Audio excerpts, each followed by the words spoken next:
Hey buds! Today we're going on a little adventure and we thought we'd invite you to join us. So we're starting off at this cool little set of trails called Ebbs Trails, about an hour north of Saskatoon. And then we're going to be checking out a park after that. And we thought it might be fun to make it a little foraging challenge as well. It's quite late in the season, so we're not sure what we're going to find, but we'll see what we can dig up and try and make a meal out of it.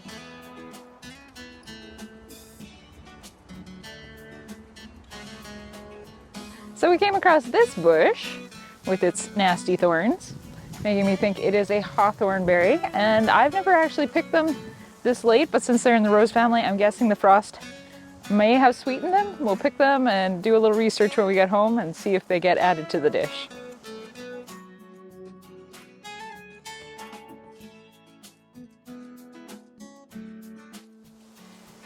Alright, well I don't think I'm going to add this to the menu, but these here are kinnikinick, which are a plant that are used usually more medicinally or as a tobacco substitute. If you are lost in the bush and have nothing else to eat, they would work as a survival food, but they don't have a lot of flavor. And yeah, there's also horsetail or puzzle plant out here too. So fun little finds, but not for supper.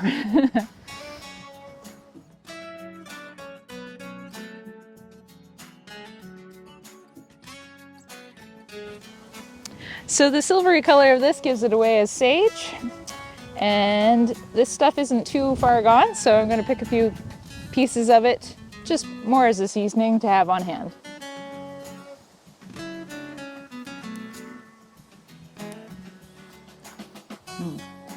It's nice.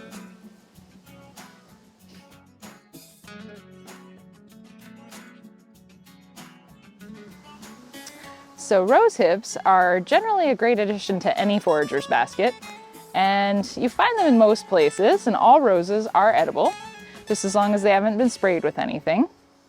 They get sweeter after a frost, which we had a few days back, so these should be a bit sweeter. And if you're going to eat them on the trail, just make sure you're not eating the seeds in the middle of the rose hip, because they do have itchy hairs that are a bit irritating to the digestive tract. And just as a side note, berries like these that are white in color are generally not something that you want to add. I can't think of any white berry that is edible, so just avoid them.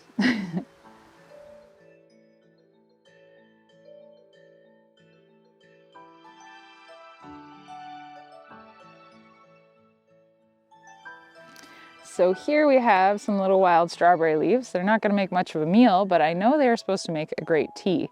So I've never actually tried them. I'm going to take a few to give them a go. So far, it looks like we're going to have a great big cup of tasty tea.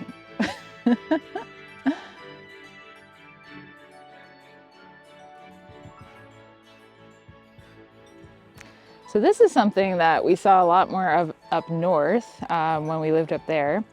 And it is called reindeer moss, which is actually a bad name for it because it's technically a lichen.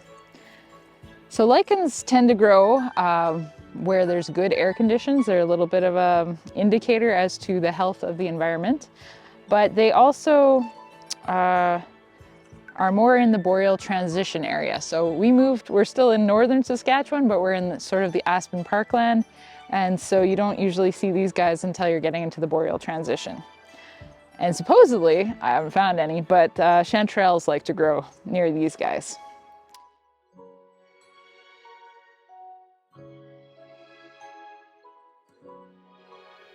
So they look quite different at this time of year, but this was goldenrod. And from what I've read, the seeds are good for thickening things like soups and stews. So I'm going to collect a few of these just in case I need them, and if I don't, then I might end up planting a few. There we go, some good fluff.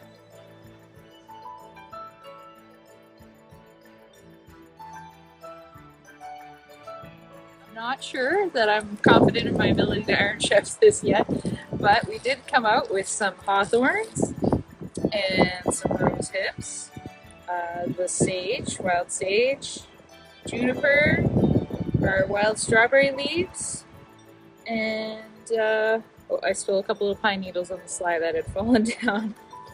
So that is what we got at our first location, and see if we find anything at the park to add to the mix, and then I will be brainstorming hard.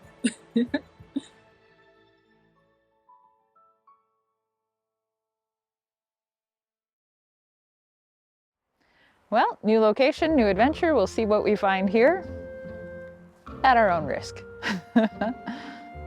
So here we've come across what we would call a high bush cranberry. And as you can see, there's lots of bright berries here, so we'll gather up a few of them to add to our ingredients.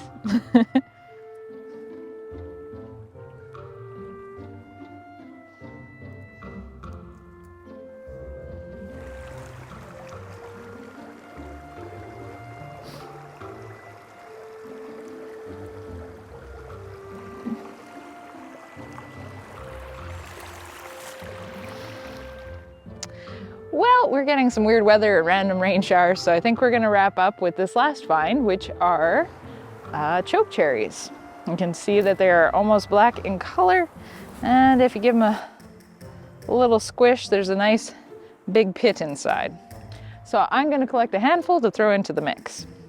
And that will wrap up our adventures for today. So it was pretty awesome. We saw lots of great things. It was a beautiful fall walk, and I'm very thankful for the bounty that nature provided, and I will be brainstorming hard tonight to figure out what our forage meal is going to look like tomorrow.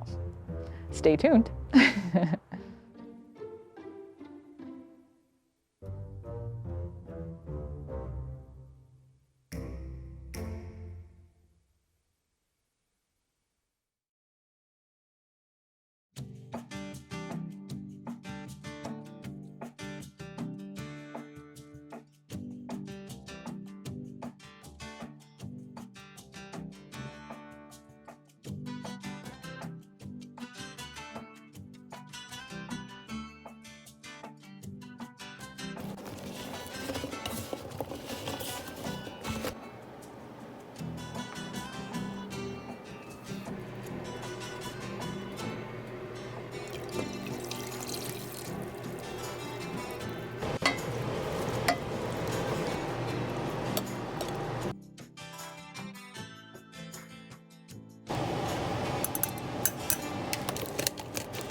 Well, this is the end of our foraged adventure. And we may have bent the rules a little bit with garden potatoes and some honey from our bees. A few things like that, as you will have noticed. But in the end, we have some Hawthorne ketchup, and our potatoes are seasoned with the sage and the pine needles, and then kind of a mixed berry dessert in our strawberry leaf tea. So, well, is it a balanced meal? Not exactly, but it has actually a lot of nutrition, very high in vitamin C in the case of a lot of these items, and we'll see if it's tasty or if we starve to death now. Well, it looks tasty. It smells all right. It smells all right. So we'll try. Should we start? Potato, I guess. Sure. Ketchup's gotten kind of gooey. Yeah, that's pretty thick.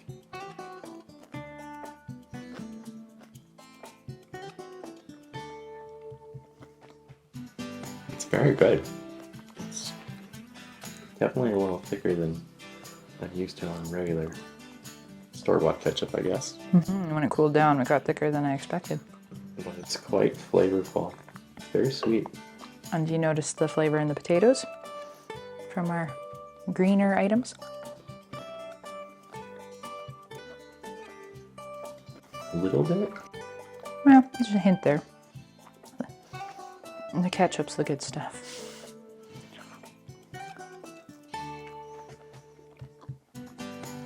It's very good.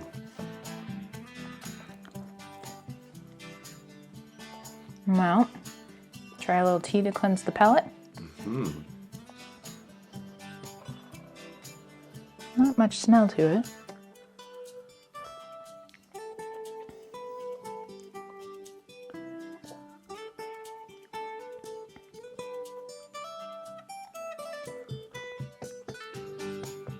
I'm having a hard time getting rid of the popcorn. Seems light and nice though. Very mild. Well, I would have collected more leaves if it was a little earlier in the year, probably.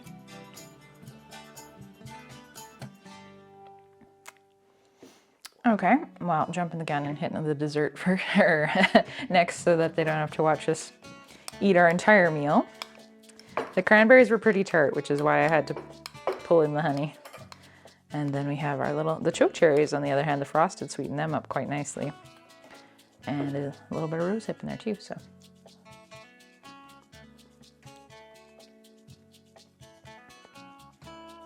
That's quite good. Still tart, but it took the edge off it. Yeah, you're right. It's still pretty tart, but it is very good. And you can kind of pick out each different thing in there. And we also have the goldenrod seeds in here to try and thicken it. I'm not sure if it did a lot, but it's a little thicker. I think this would actually be nice mixed with like plain yogurt. Yeah, you could definitely use this as a I wanted to do that, but I was trying. sauce for a topping, like a Yeah, ice cream, yogurt, like something like that would be really nice. I could see that being really good. Well, I don't know. I think it's... Think it was worth a day of adventure? Oh yeah, if anything, just being outside is really nice and hiking around and Yeah. good. Just being out in nature. It's relaxing. And they're not flavors that you can get at the grocery store. No, definitely not. At least not any regular grocery store that we would go to. Not yet. Maybe Not someday. yet. No. Maybe. So. Well, so there you have it. And if we should have done something differently or missed out on a massively tasty treat, or if you just want to let us know what you would have made with these ingredients, please let us know in the comments below. See you next time.